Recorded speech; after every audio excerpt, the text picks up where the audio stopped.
Свахія, штаб, Янгола, місця.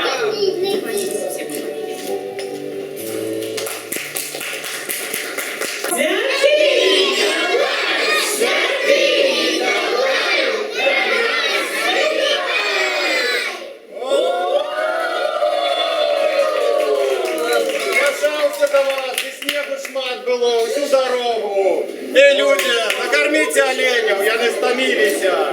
Добре, я пойду накормлю. Дякую. Ой, мех у меня тяжкий. Дед...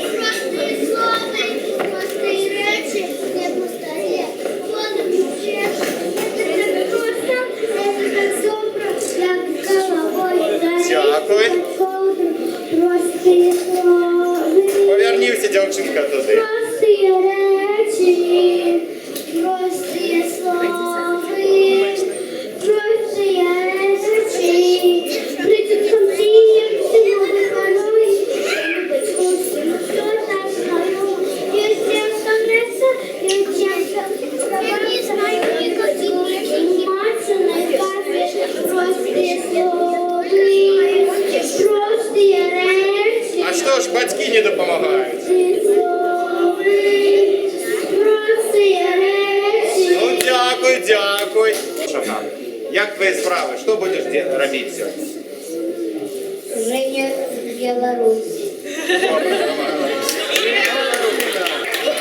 Живе! Я Білорусь. Починай. Где ты бродишь, Дед Мороз? Где морозишь ты свой нос? Я стою тут самый первый по тебе, читаю верши. И подляпаю по перку, мне учили сестра.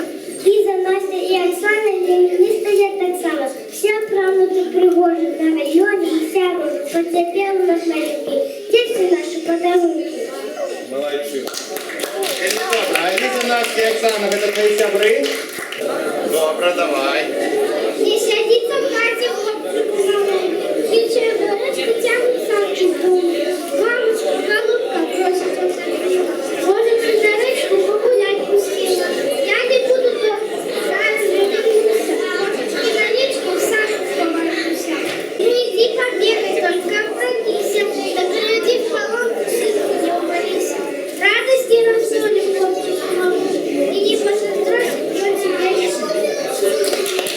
Добре. Салка легенького, ди-ду-ду. Салка легенького, ди-ду-ду. Ду-ду-ду-ду-ду-ду, лади-ду. Ду-ду-ду-ду-ду-ду, лади-ду.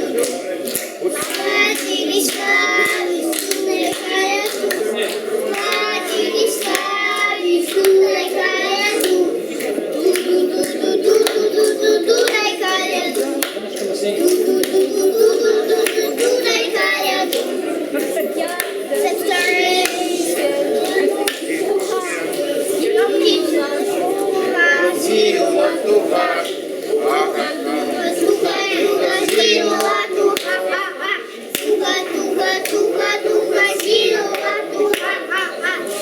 О, молодцы. Чудовно співаєте. Чудовна пісня, чудовно співаєте.